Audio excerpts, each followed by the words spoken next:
What's going on, guys? DJ Hess here, and I'm bringing you guys some gold P90 gameplay on Outpost, Ground War Domination, and I'm using this gun with red dot and silencer, and it's kind of the same loadout I had for the gun review. If you haven't seen that, check out the gun review on the, I believe I'll have it as a related video, and then if you guys want to see more gold gun gameplays, you will be able to see those in the upper left-hand corner in the annotations. Unless you're on an iPhone, you probably won't see them. But let's get into the subject of the day, which is Modern Warfare 3 versus Black Ops, or the Black Ops series versus the Modern Warfare series in general. Basically, I'm just curious which is your guys' favorite, Treyarch games or Infinity Ward and Sledgehammer. You know, it's a tough call. It's an interesting thing to think about. And one thing I wanted to point out right off the bat is I don't know if you guys are familiar with how successful these games actually are. If you guys did not know, Modern Warfare 3 hit $1 billion in sales in 16 days. And that's the fastest grossing entertainment property sort of thing of all time, of anything. So, and a comparative example is James Cameron's Avatar. That movie made $1 billion in 17 days, and Modern Warfare 3 made more than that. And I don't know if you know how much that movie made, but it's a good example for those that know. There's a nice double simtext right there. But Avatar is the most successful movie of all time. So you consider this game is more successful than that movie. I mean, it's more successful than any movie of all time.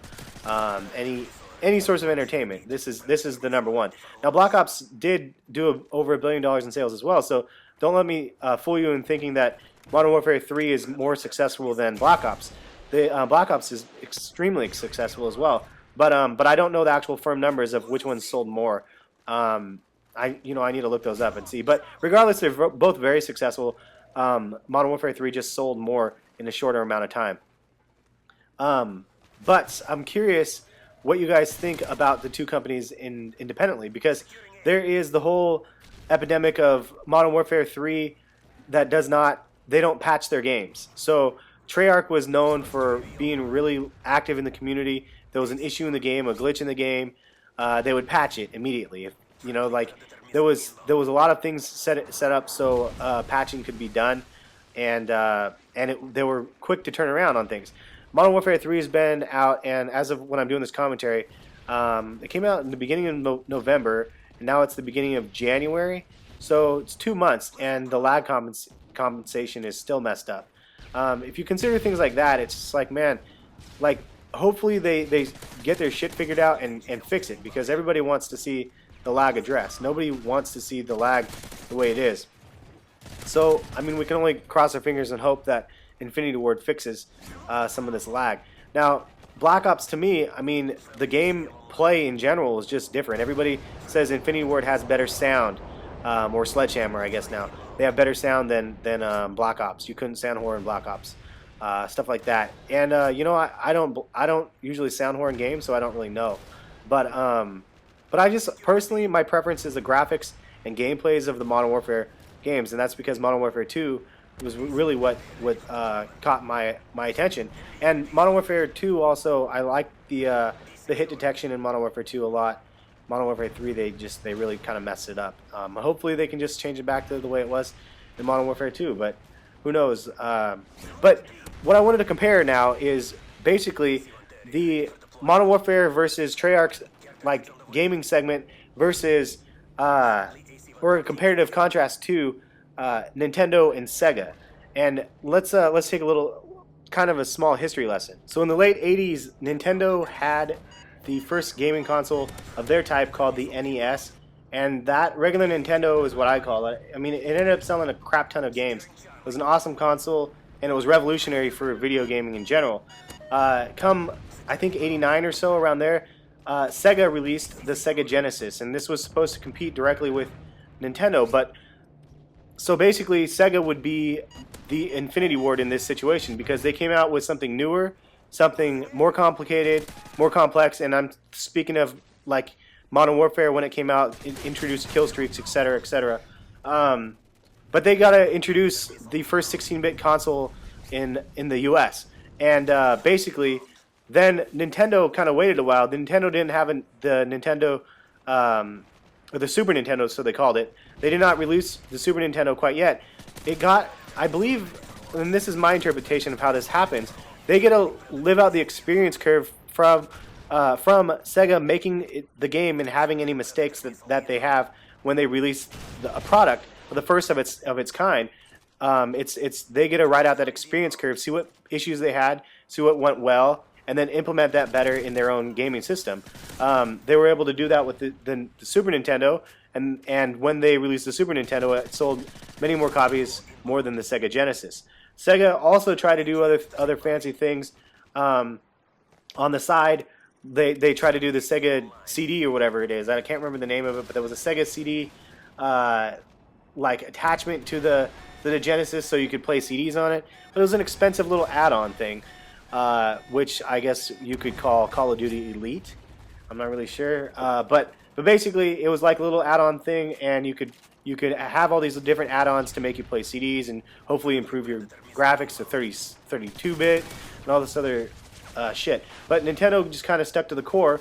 They had the Super Nintendo. The next console was released, the Sega Dreamcast, and that was a fairly successful console. It was on CD, and they focused more on graphics. Nintendo kind of went a little bit of a different route and didn't focus as much on the graphics, which is a whole other topic. But my whole point being with the comparative contrast between these two things is one is the company that comes out and introduces things, which is Infinity Ward, and then or i.e. Sega, and then the other company comes back and comes out with their version of something with the positives and the negatives considered, and makes their own version of something, and hopefully that something would be something better. More consumers might like that, and I think that's what Black Ops has done with the whole Black Ops series when they were released. A lot of people consider Black Ops a better game than Modern Warfare, especially Modern Warfare 2. There was so many broken things. I love Modern Warfare 2, hands down my favorite game still, despite all the broken things. However, if Infinity Ward would just nut up and fix their shit, then they wouldn't be bankrupt like, or they wouldn't be like Sega and be bankrupt. Not saying that Infinity Ward is bankrupt or Sledgehammer or whatever, but the fact that they don't fix their shit is the most frustrating thing as a consumer, and it leaves them extremely vulnerable because of their actions in not fixing and patching their games appropriately. But Black Ops has done a completely different thing look at this double kill. I just about triple right there. Black Ops did the exact opposite. They see issues and they fix them, and as a result of that, you gain the respect of your fan base. And I personally do not like Black Ops. I mean, I did not really get addicted to the multiplayer like I did in Modern Warfare 2. Modern Warfare 3, I'm not as addicted as I was in Modern Warfare 2 either. With that being said, like, I'm not really sure how, like, when Black Ops 2 comes out, it's going to be a shit show. Regardless, though, they're both extremely successful companies. I just would like to see some more actions from Infinity Ward, so they're not left in the dust, and they're gaining more hate towards their company than I'd like to see.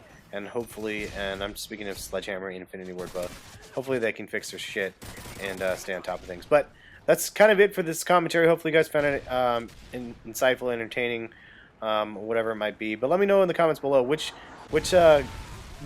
game do you guys prefer, Black Ops or Modern Warfare? And don't be offended from other people's preferences, because I certainly won't be. I mean, my preference is Modern Warfare 2, the most broken game of all Call of Duty. But it's the most addicting to me. I don't know what it is. Anyway, if you guys are new to the channel, hit the subscribe button if you guys want to. It's above the video on the upper left-hand side. And let me know if you guys want to see any more commentaries kind of like this. I like just being able to chat about stuff like this. And if you guys have subjects you want me to talk about, maybe leave them in the comments below as well. 33-7, not an awesome game, but good enough that I wanted to get done with the gold gameplay for the P90. Check back, I guess, next week, and I'll have some gold MP7 gameplay, ironically, which is right there. Have a good one, guys, and we'll catch you later. Thanks.